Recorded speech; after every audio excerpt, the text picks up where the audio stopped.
আসসালামু আলাইকুম ওয়েদার নিউজে সকলকে স্বাগতম। আগামী ৭২ ঘন্টায় বাংলাদেশের কোন কোন জায়গায় ঝড় বৃষ্টি এবং ঘূর্ণিঝড় এবং বজ্রপাত হওয়ার সম্ভাবনা রয়েছে। আজ আমি ১০টি জেলা সম্পর্কে আপনাদেরকে তথ্য দেব। যেই ১০টি জেলার কথা বলবো, এই ১০টি জেলাতে ঘূর্ণিঝড়, বজ্রপাত এবং দামকা হওয়ারও সম্ভাবনা রয়েছে এবং এই ১০টি জেলাতে বন্যাও এসে ডুবে যাওয়ার সম্ভাবনা রয়েছে। আমি ভিডিওটি শুরু করার আগে ছোট্ট একটি আপনাদের কাছে কথা বলতে চাই। আমার চ্যানেলে আপনারা যদি নতুন হয়ে থাকেন অবশ্যই আমার চ্যানেলটি সাবস্ক্রাইব করে আমার পাশে থাকবেন। চলুন আপনাদেরকে বেশি আর না দেরি করাই আমি ভিডিওটি শুরু করি। মাগুরা জেলা বজ্রপাত বৃষ্টির সম্ভাবনা রয়েছে। কিছু এলাকায় দামকা হাওয়া বয়ে যেতে পারে। নিচু অঞ্চলে পানি জমতে আশঙ্কা রয়েছে। প্রয়োজন ছাড়া বাহিরে না বের হয় পরামর্শ দেওয়া হচ্ছে।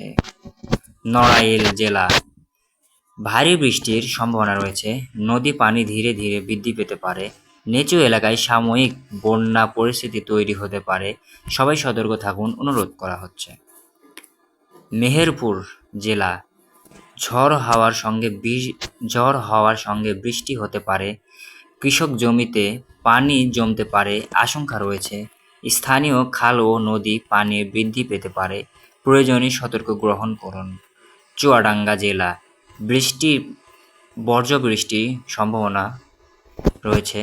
দামকা হাওয়ার কারণে গাছপালা ক্ষতিগ্রস্ত হতে পারে।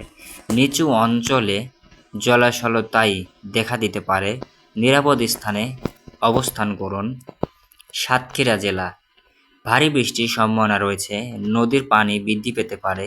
নিচু এলাকায় সাময়িক বন্যার ঝুঁকি রয়েছে। উপকূলীয় এলাকায় বাসিন্দাদের সতর্ক থাকার অনুরোধ করা হচ্ছে।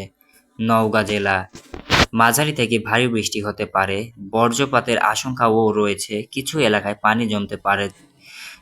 পানি জমে চলাচলের সমস্যা হতে পারে। সতর্ক থাকুন এবং আবহাওয়ার খবর নিয়মিত দেখুন। জয়পুরহাট জেলা ঝড় হওয়া সঙ্গে বৃষ্টির সম্ভাবনা রয়েছে। নদী ও খালের পানি বাড়তে পারে। নিচু এলাকায় স্থানীয় জলাশয়তাই বৃদ্ধি পেতে পারে। সকলকে সতর্ক থাকার আহ্বান জানানো হচ্ছে। নাটোর জেলার বজ্রসহ বৃষ্টি হতে পারে। ভারী বৃষ্টি বর্ষণের কারণে কিছু এলাকায় পানি জমতে পারে।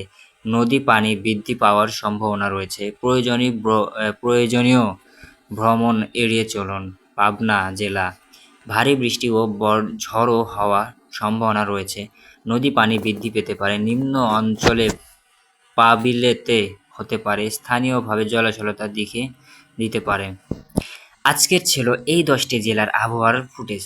এই ১০টি জেলাতে আগামীকাল ২৯শে জুন রোজ সোমবার সকাল ৬টা থেকে সন্ধ্যা অবধি ঝড় বৃষ্টি এবং ঘূর্ণিঝড় এবং কালবৈশাখী ঝড় হওয়ার সম্ভাবনা রয়েছে। আমার ভিডিওটি আপনাদের কাছে কেমন লেগেছে আমি জানি না। আমার ভিডিওটি যদি আপনাদের কাছে যদি ভালো লেগে থাকে অবশ্যই আমার চ্যানেলটি সাবস্ক্রাইব করে আমার পাশে থাকবেন। আজকের ভিডিও এই পর্যন্তই ছিল। তো দেখা হবে নেক্সট পার্টে। সবাইকে ধন্যবাদ।